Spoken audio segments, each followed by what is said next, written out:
3 verse 8 and 9, kanana dito, to me, the very least of all the saints, this grace was given to preach to the Gentiles the unfathomable riches of Christ. Verse 9, and to bring to light what is the administration of the mystery, which for ages has been hidden in God, who created all things. Kararag tayo. Agyama kami apo Dios iti dati barong aldaw, ngayon pa iti tunggal maysa.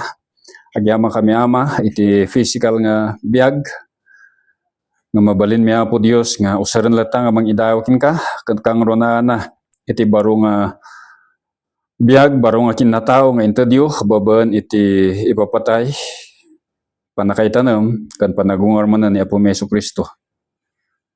Kat iti apo Dios, naikang kami iti dito nga biag, tapno usaran mi apo nga mangidawakin ka.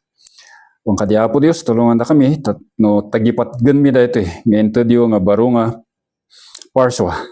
Iti tunggal maysa, tapno iti kadi apo Dios, usaran mi lata dito para iti kadaan kang kaitanukan din na patignanagan nyo. Alama, iti dito nga agsapa, da kayo apo tinangin amo, iti kasasat, iti tunggal maysa, iti physical, iti financial, iti spiritual, emotional, apo kararagmi nga da kayo timang sabot iti kasapulan iti sumagtunggal maysa, baban kadi apo iti ayat, baban iti asi, kan baban iti paraboryo. Uwan kadag iti kakabsat minghan nga nakumay, kararagmi lata apo iti panakibiyang iti biyagda, panang idalan nyo lata, tapno iti kadi apo iti sumarunong aramid mi, nga panagigimong adadalata apo nga makadwami. Alangor nama, kadag iti nawatbating aramid mi iti dating alaw, ikamang miking ka, tapno mausara ka di amin dagitoy, mga itadayo kong glory at tinapatikunin nga nagan nyo. Dito yung amati kararagmi, tinapatigan ni Pumiso Kristo. Amen. Okay, tuwa kayo. Okay, so sa ating pag-aaral sa book ng Ephesians, sa ating verse by verse study ay nasa verse 8 na tayo ngayon. Pero balik aral muna, review. So sa Ephesians ay dito po natin makita or nakita or napakinggan, nabasa yung isa sa pinakasikat na verse sa salita ng Diyos. Isa sa pinaka most beloved ng mga Kristiyano. Anong verse yun? Sa Ephesians chapter 2. For by grace you have been saved. Anong tuloy na? For by grace you have been saved through faith. Basa aklangan. For by grace you have been saved through faith, in that not of yourselves, it is the gift of God, not as a result of works, so that no one may boast. So bagamat yun yung pinakasikat na verse sa book na ito, pero ang pinaka tema ng book ng Ephesians ay church, Christ and His church. Si Kristo at ang kaniyang iglesia. Ito yung pinakatima ng book ng Ephesians. Na si Kristo ay siyang ulo ng iglesia at tayo yung katawan. At kung titignan natin sa ating mga napag-aralan, si Kristo na siyang ulo ay binigay ng Diyos para sa iglesia as a gift. At tayo naman, nakatawan ni Kristo, in some other part of His scripture, we were given to Christ as a gift. So, regalo din tayo ng Diyos Ama sa Diyos Anak. And nakita natin na ang iglesyang ito it was reconciled by our Lord Jesus Christ to God, and then He reconciled us, Jews and Gentiles. Ewan ko lang kung pati kasama sa reconciliation na yun, yung denominational. Kasi ang problema noon is Hudyo at saka Hintil.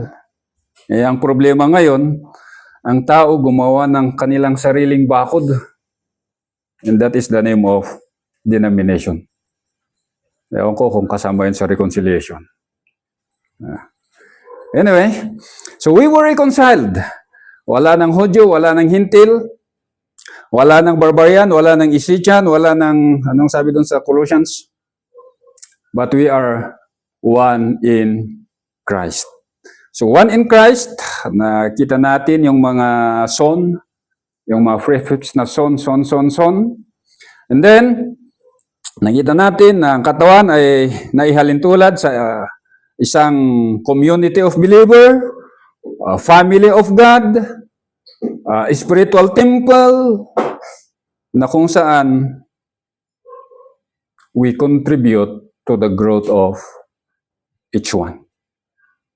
Kaya importante po ang bawat bahagi ng iglesia. Not only sa sariling denomination, but the whole body. Kaya don't look at yourselves na, ay, konti kami lang. Maminsan kat makapadismaya niya, ti nagbasit nga gimgimo. But mind you, let me tell you this, na we have to open our eyes para makita natin that though we are few in numbers, we belong to the family of God. Kaya, wag po tayong madismaya kung tayo-tayo lang minsan. Anyway, as long as we know that ang ginagawa natin ay para sa Diyos. So, nakita natin that we belong to this body. Na yung body na yon, yung katawan na yon, yung spiritual temple na yon, goes beyond the denomination wherein we are included. Kaya, yun siguro ang isa na kailangan mabuksan yung ating mga pag-iisip, ang ating mga mata, spiritual eyes, for us to see those reality. Na we belong to the family of God, to the temple of God, to the community of believers, to the body of Christ. Na hindi lang po tayo ang mananampalataya. Bagamat, yung maturity, yung pag-aaral minsan ay naiiba. So, the way we study the scripture here is not the same as yung pag-aaral nila sa kabila. They are more on motivational. Tayo, we are on verse by verse. Sa kabila naman, 3-pointer sila.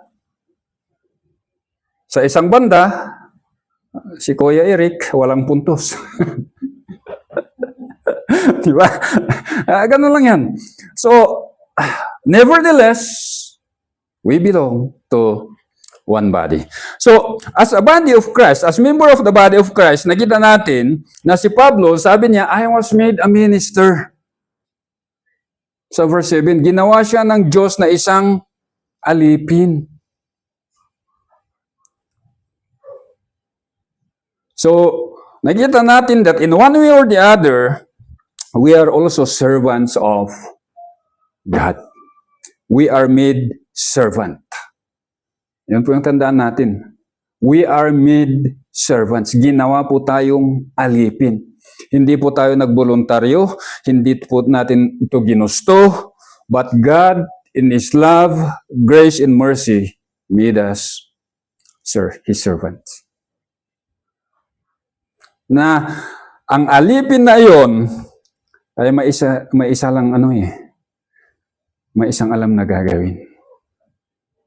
That is to obey the voice of his master. Iisa lang ang alam natin na boses. Yung boses po ng ating Panginoon.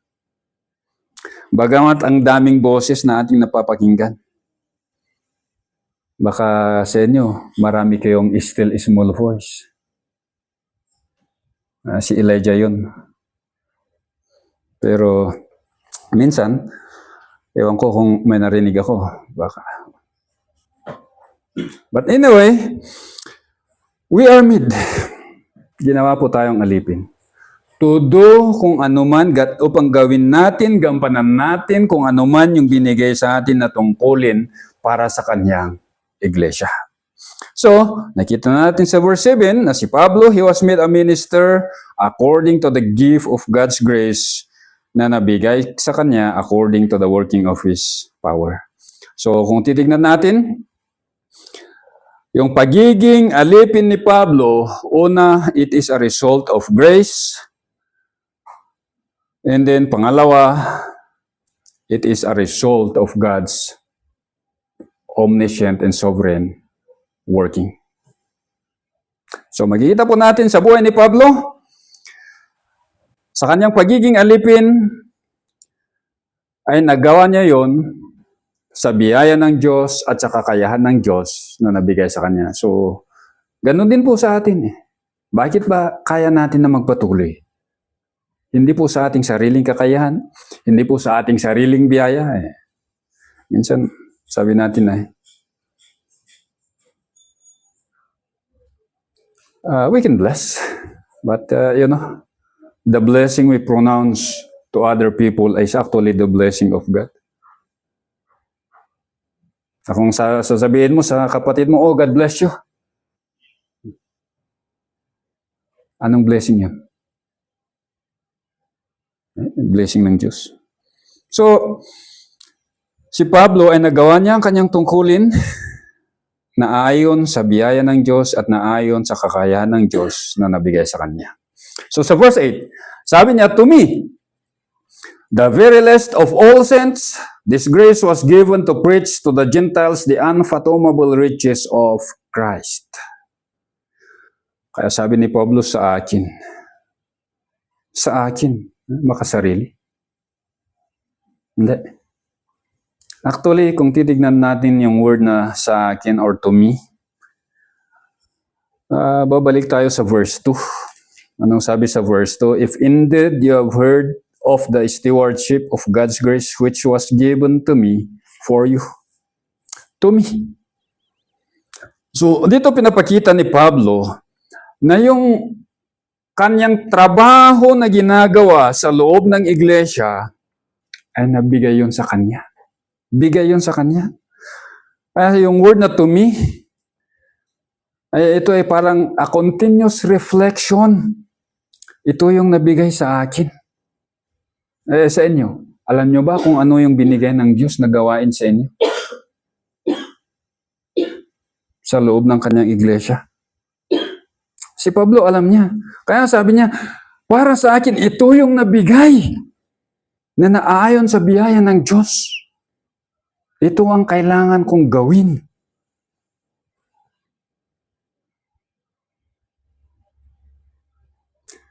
Kaya sa pagsabi niya na sa akin, para sa akin, or to me, this was given, ay lang isang a term of reflection na ano kaya, nagagampanan ko kaya ito, naaayon sa biyaya ng Diyos, o ginagawa ko ito na naaayon sa sarili kong lakas. So, sabi niya, to me, the very least of the saints. The very least of the saints. Yung word na very least or ilakis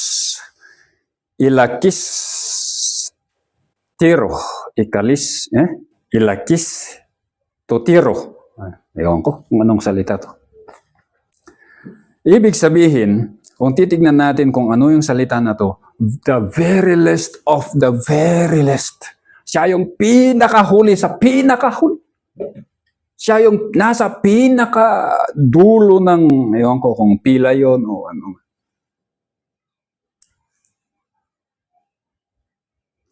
So kung titignan natin to, sabi ni Pablo, na ibigay itong stewardship sa akin na ako yung nasa pinakahuli ng lahat ng mga mananampalataya.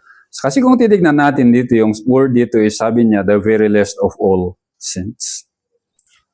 Kasi all saints, ibig sabihin, lahat ng mga mananampalataya, without exception. Sama mo na dun yung mga bata na nakaintindi ng Ebanghelyo. Just imagine, ang tao na ito, nung sinulat niya ang libro ng Efeso, ay he is in the ministry for about 30 years. 30 years. So 30 years in the ministry, about 30 years in the ministry, ang dami niyang kaluluwa na kung saan binahagi niya yung salita ng Diyos. Nagkaroon siya ng 3 missionary trips. Churches was planted in these missionary trips. Tapos, there is persecution, there is tribulation, there is sufferings. Pero sabi niya, to me, the very least of all the saints. Ako yung nasa pinakadulo. Kung ano mang dulo yun. Or ako yung pinakamaliit sa lahat ng mga Kristiyano. I do not know. Hindi ko po masabi kung ano yung nasa isipan ni Apostle Paul nung sinusulat niya ito. When he is dictating to his secretary. Siguro isa lang siguro yung alam ko na nung sinabi ng banal na espiritu na ito, sabihin mo ito para isulat niya. Sabi niya, you are the very least of all the saints. Siguro si Pablo sabi niya doon, Amen Lord. Totoo po yan. Just imagine, more than 30 years in the ministry, countless souls were helped in his ministry. 3 missionary church, or 3 missionary trips, churches planted. And then all of a sudden, isusulat niya yun, ako yung pinaka sa lahat ng mga Kristiyano. What a sobering thought. Sa atin ngayon is palakihan ng churches eh. Pakinggan mo yung mga ibang nagtuturo. Palakihan ng offering, palakihan ng churches, palakihan ng mga tao. But I'm glad na hindi ko kayo membro. We are all members in the body of Christ. Kaya wala po akong masabi na membro sa inyo. Kasi hindi po ako yung katawan. Bahagi lang ako sa katawan. So anyway, makita natin ang taong ito ay he is very humble. Kaya ang word na very least of all the saints ay pinapakita nito yung kahalagahan ng pagkakaroon ng personal self-evaluation sa lahat po ng mga nagtuturo. Na palagi po nating tignan ang ating sarili not from our own eyes, pero from divine perspective. Kasi kung si Pablo ay tinitignan niya yung sarili niya sa sarili niya mismong mata, siyempre, adu gayam na aramid ko mo. Adu tinaipatakder ko ng iglesia. Adu iti naisalakan ko.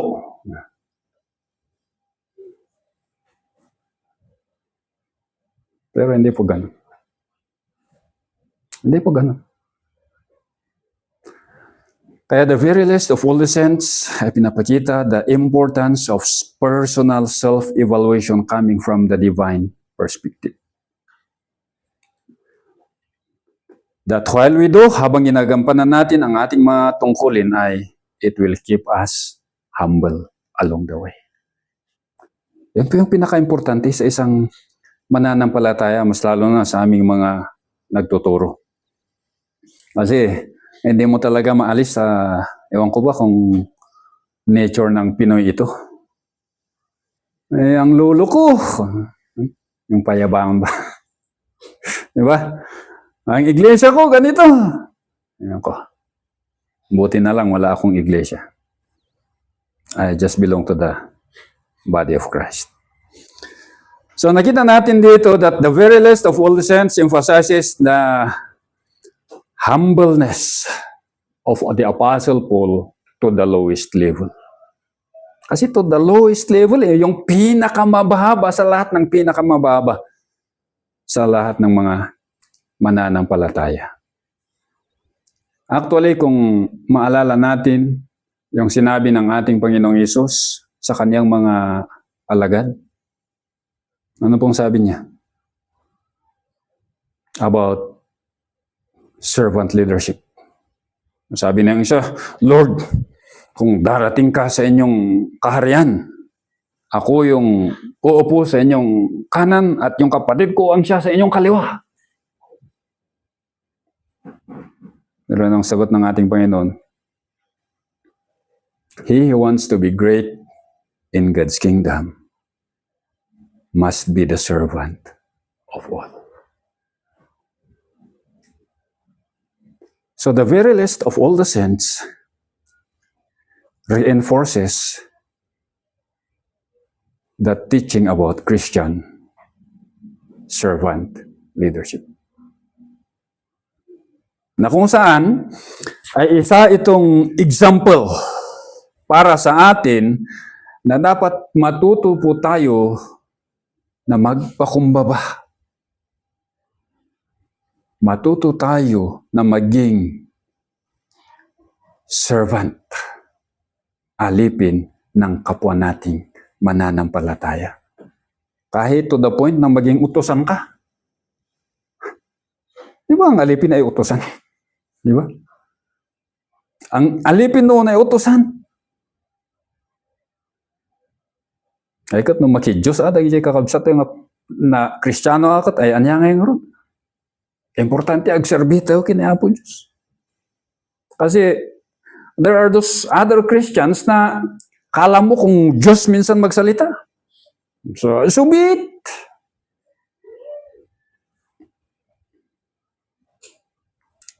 Let us learn to serve. So the very least of all the saints, actually, if I will reward this, servant to the saints. Alipin ng mga mananampalataya is actually the essence of servant leadership. Hindi po tayo tinawag na maging boss, tinawag po tayo na maging alipin. Yun po ang yun po yung mindset ng mga Kristiyano, mas lalo na itong mga apostles anong unang kapanahunan. So intriguingly, kung titignan natin sa buhay po ni Apostle Paul, ay there are 3 verses na kung saan ay ginamit ng banal na espiritu para ipakita sa atin yung pagbabago na naganap sa puso ng tao na ito. Na itong minsan proud, minsan boastful, minsan arrogant, Hebrew of the Hebrews, and Pharisee of the Pharisees, ay naging the most humble and down-to-earth servant of the gospel. So kung titingnan natin, nung about AD 55, nung sinulat na yung Book of Corinthians, sabi niya doon, 1 Corinthians chapter 15 verse 9. Sa 1 Corinthians chapter 15 verse 9, sabi po niya, I am the least of the apostles, not fit to be called an apostle because I persecuted the church of God.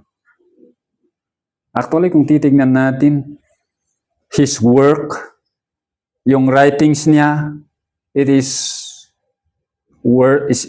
not worth comparing sa mga ibang apostles eh.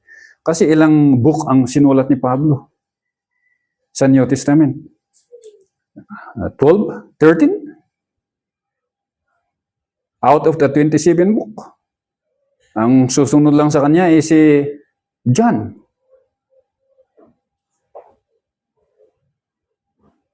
Pero kung titignan natin, sabi niya, I am the least of the apostles. Hindi pa nga ako dapat matawag na apostle, sabi niya. That is AD 55. If he was converted AD 35, 20 years. Kasi sabi nila, Apostle Paul was probably converted from AD 33 to 36. That's 20 years. And then Ephesians chapter 3 verse 8, yung lesson natin. And then panghuli, 1 Timothy 1:5 or 1:15 rather. 1 Timothy 1:15. Hindi naman the very least ang nagamit dito. Ang nagamit dito, I am the chief. This is a faithful saying and worthy of all acceptation that Jesus Christ or that Christ Jesus come into the world to save sinners of whom I am chief. Kung kasalanan ng usapan, sabi niya, ako yung pinaka-una. Ako yung nasa unahan. Pero kung sa katayuan ng mga Kristiyano o kaya yung mga apostles ang pinag-uusapan, sabi niya, ako yung nasa pinakadulo sa ibaba. So magina natin yung mindset ng isang apostle na ito. Ito po yung mindset ng isang tapat na Kristiyano na naninilbihan sa Diyos in the body of Christ. So sabi niya, to me, the very least of the saints, this grace was given. Again, makita natin paulit-ulit na sa buhay ni Pablo, ang isa sa kanyang pinaka-tema na salita ay yung biyaya ng Diyos. Pinapakita niya na sa kanyang buhay bilang isang alagad ng Diyos ay nabubuhay siya na ayon sa biyaya ng Diyos. Ang kanyang mga ginagampanan na trabaho ay nagagawa niya yun ayon sa biyaya ng Diyos. This grace, sabi niya, was given. He did not earn. It was given. Pati din sa atin. Yung biyaya ng Diyos na nabigay sa atin ay hindi po natin pinagtrabahuan yun. It was given. Actually, the word given here ay nasa passive voice siya eh. Passive voice. Ibig sabihin si Apostle Paul ay passive recipient sa biyaya ng Diyos na ito. So kung titingnan natin sa verse 2, verse 7, and verse 8, yung word na given ay nasa passive voice. Pinapakita na yung biyaya ng Diyos, the stewardship of grace na nabigay sa Kanya.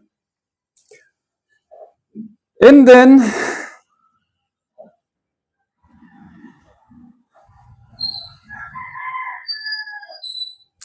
yung grace, actually yung grace at saka given, kung titignan natin, yung grace at saka yung word na given ay nagamit sa book ng Ephesians 12 times apiece. Dami nun ah.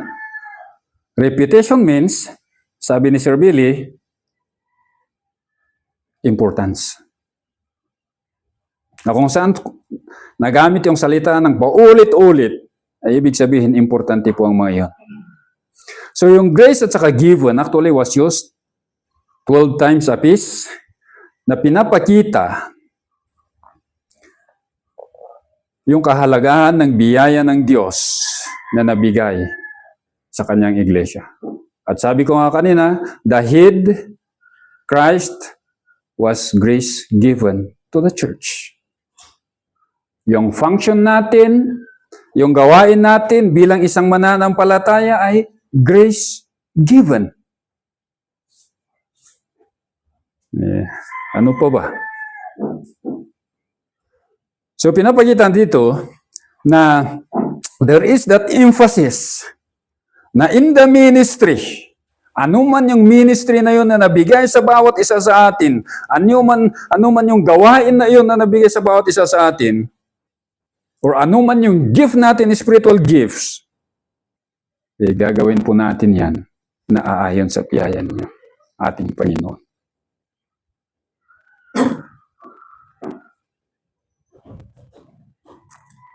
So we work, we act, gagawa tayo na aayon sa biyaya ng Diyos na nabigay sa atin.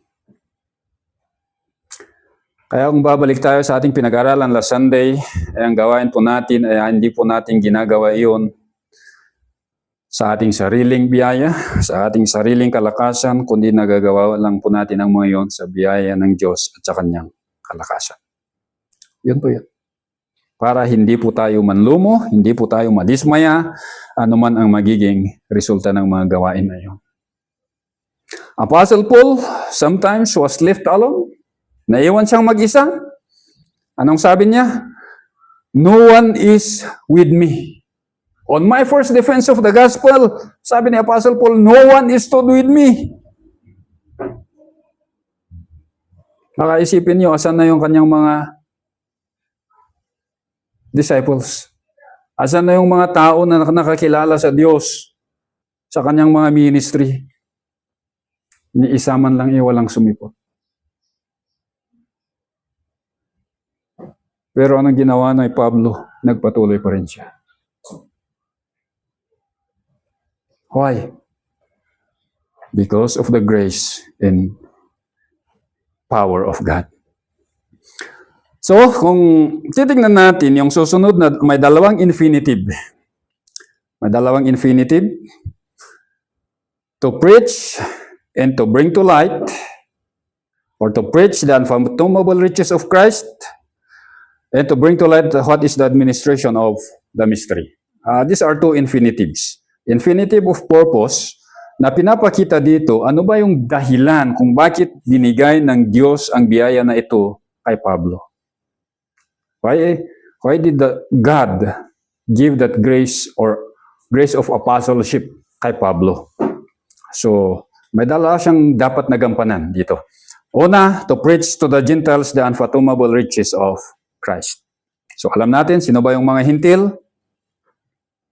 Yung mga hindi Hudyo. Diba?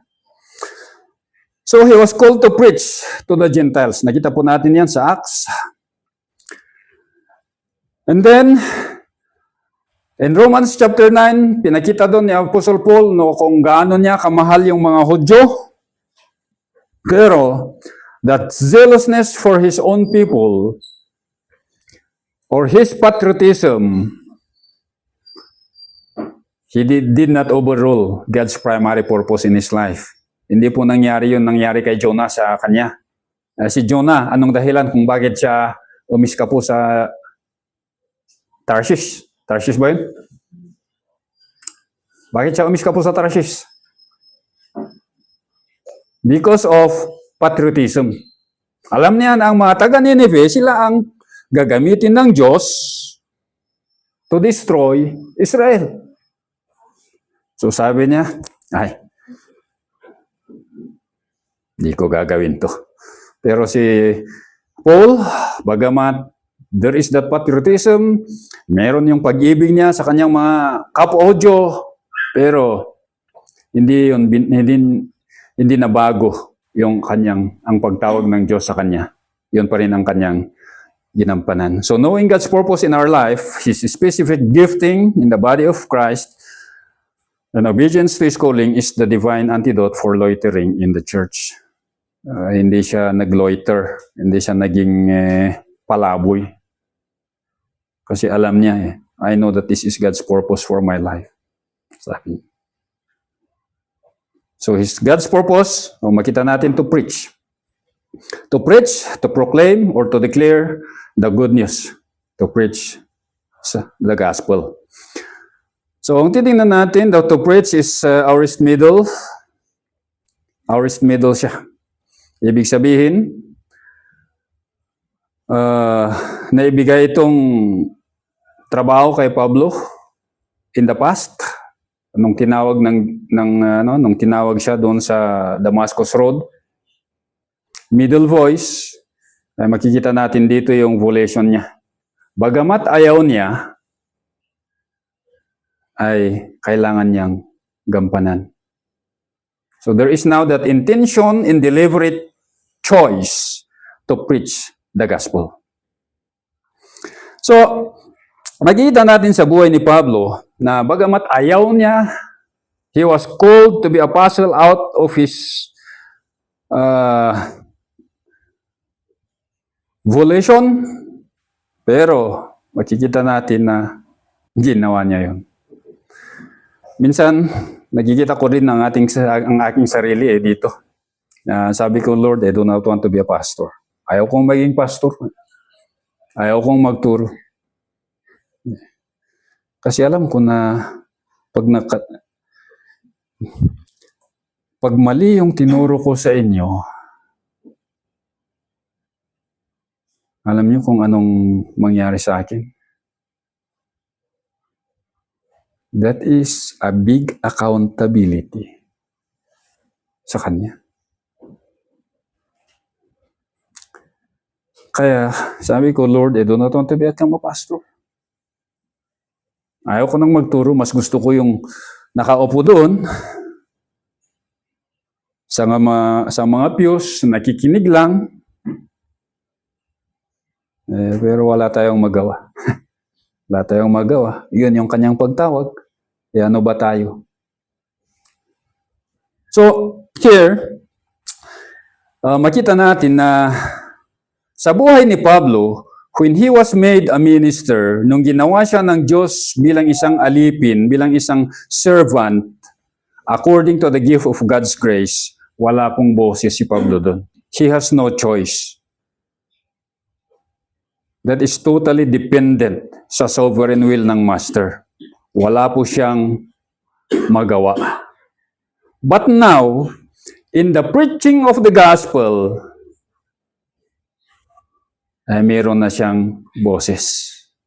Pwede siyang sumunod o pwede siyang umayaw. So makita natin na when Paul was given the choice to obey, ano ang kanyang ginawa?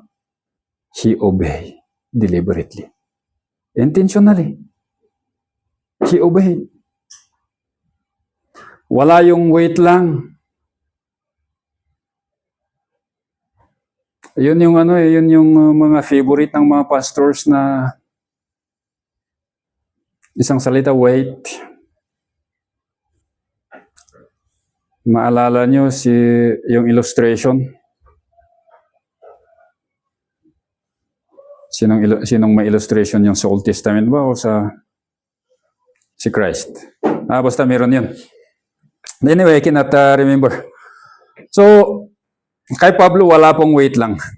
When he was called to preach, he went and preached. So he went and preached, sabi po dito, to the Gentiles, the unfathomable riches of Christ. The unfathomable, ano ba itong unfathomable? Ibig sabihin, kahit anong gawin mo, ay you cannot track or you cannot reach out.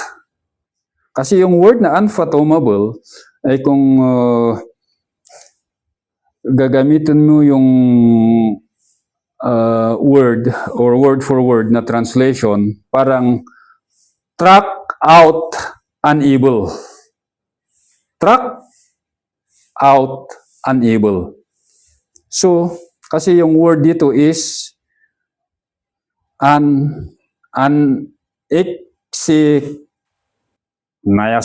whatever. Basta. So, yung word na out, ignos, track or footprints. And then, yung isa dun, yung absolute negation. Kaya ibig sabihin, track out unable. Unable to track out the riches of Christ. So the message, yung mensahe na dala-dala ni Pablo ay yung mensahe ng Ebanghelyo na kahit anong gawin mo, you cannot reach the bottom of it. Hindi po talaga natin makayang abutin. Buti wala si Pastor Wally. Yung favorite na awit ni Sister Susanna. Ano ba yun? Yung favorite na awit niya sa Tagalog? Basta, meron yan.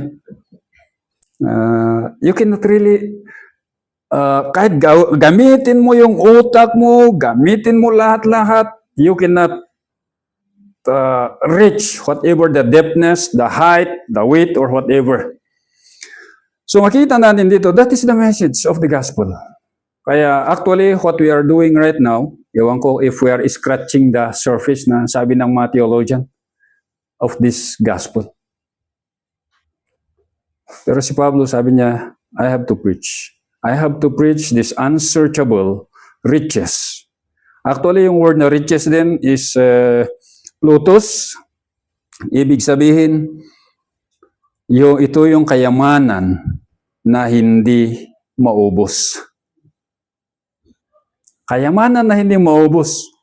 So the unsearchable riches of Christ, ay ibig sabihin na talagang, ewan ko if there is word that will describe. So the unsearchable and inexhaustible riches of Christ, ay actually makikita natin yan. Babalik tayo sa chapter 1 at chapter 2.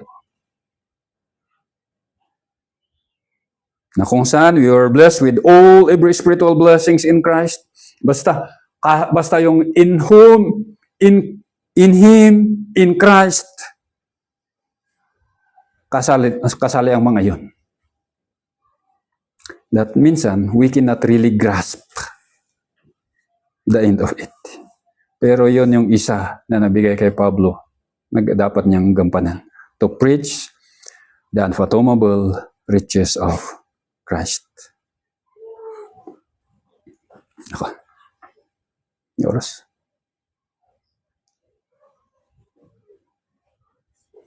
Ha? 11:26. Ang kayo palang nabisin. Okay. Verse 8. Verse 9. Nagkamali dyan printer. So verse 9, and to bring to light what is the administration of the mystery which for ages have been hidden in God who created all things. So pangalawa, na purpose ng pagtawag ng Diyos kay Pablo ay to preach or to bring to light. What is the administration? To bring to light. Actually, yung word na to bring to light, to ibig sabihin to enlighten or to bring into understanding. So to bring into understanding, kanino? Sa ating mga taga-pakinig. To bring into understanding the revelation of the mystery of Christ or the unsearchable riches of Christ. Ito yung nabigay kay Pablo sa mga propeta na dapat ibahagi nila sa mga Kristiyano. Pero dito, ito ay naibigay kay Apostle Pablo. He was the appointed steward.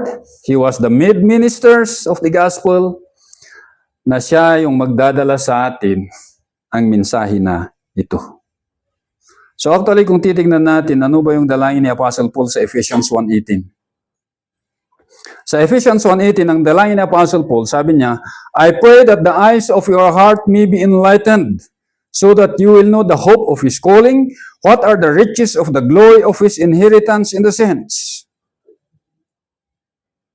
At sabi niya, ito yung mensahe na nabigay sa akin na ibabahagi ko sa inyo. He prayed and he preached. Ayun pala ang trabaho ng ng isang apostle. But I am not an apostle. Huwag kayo. Masisira ang buhay niyo pag tinawag niyo akong apostle. So anyway, si Pablo, ito yung nabigay sa kanya. So he prayed for them. And then he preached.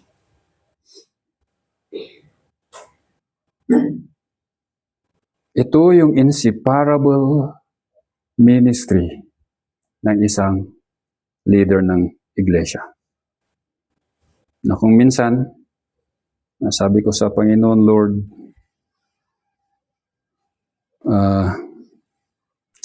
give me a heart to pray. Give me a heart to pray. It is easier to preach than to pray. Mind you. Mas madaling salita sa harap kaysa magsalita sa secret. Di ba? Mga kababaihan, mas madaling magsalita sa harap ng kapwa Marites kaysa magsalita sa paanan ng Diyos. Ano kaya kung baliktarin natin?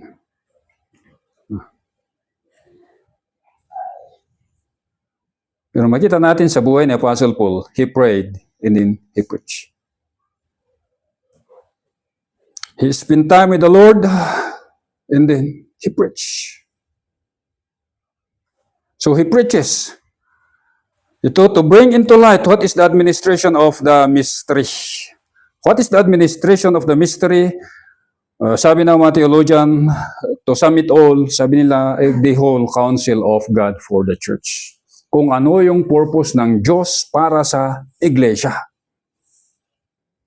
Magmula noon, from the divine constitution, nung gumawa ng Diyos ng plano, to the divine operation, na kung saan ang Diyos ay ginawa niya kung ano yung plano niya. And even in the divine message, na kung saan ang mensahe na ito ay kanyang binahagi sa pamamagitan ng kanyang mga apostles at propeta. At yun nga, nalaman natin, that before the foundation of the world, ang sabi, we were chosen in Christ.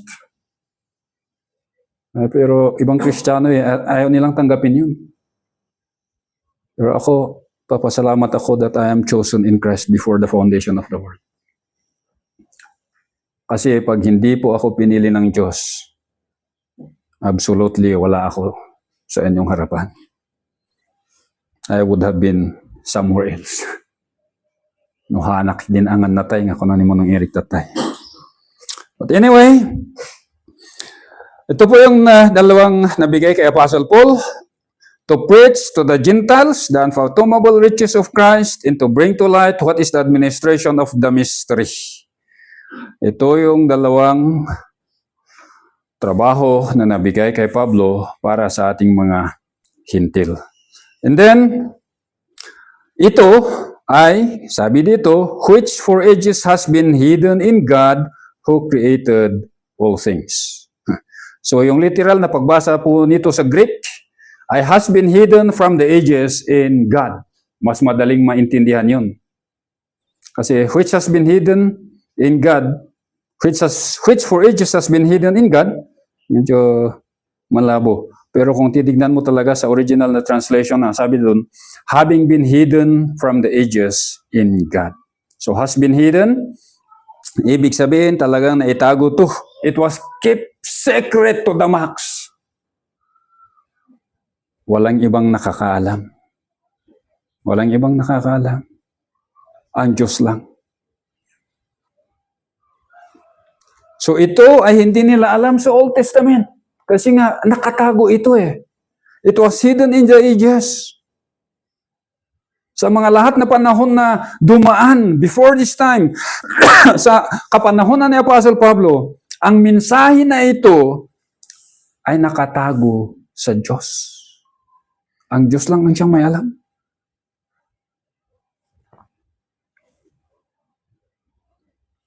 So, pasalamat tayo kasi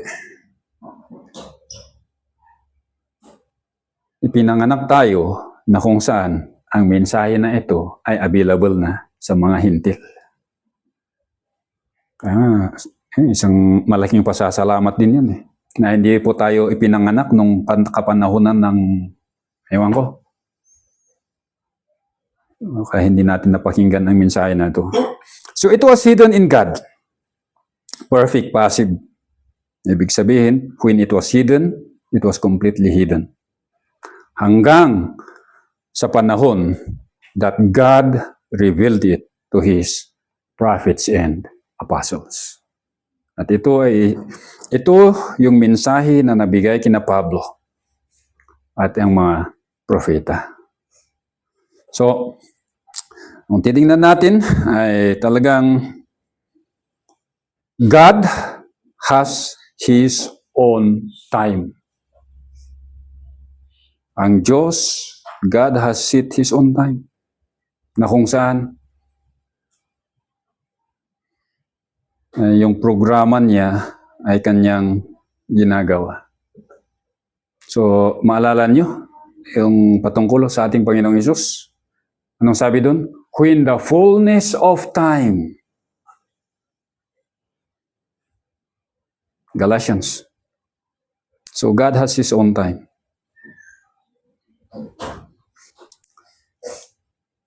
So, Romans chapter 16, verse 25 and 26.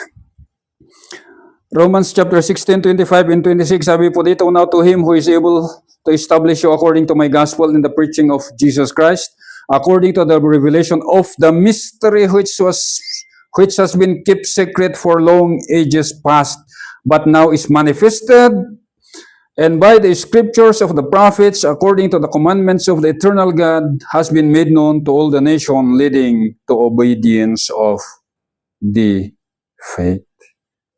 So, naibigay ito. Ano yung purpose kung bakit naibigay ito? Sabi po sa pinakahuli, it will lead to obedience to the faith. Para po sa atin. Para manampalataya sa Kanya. 1 Corinthians 2 verse 7. 1 Corinthians 2:7, but we speak God's wisdom in a mystery, the hidden wisdom which God predestined before the ages to our glory. Sa Colossians 1:26, that is the mystery which has been hidden from past ages and generation, but now has been manifested to His saints. So, salamat tayo kasi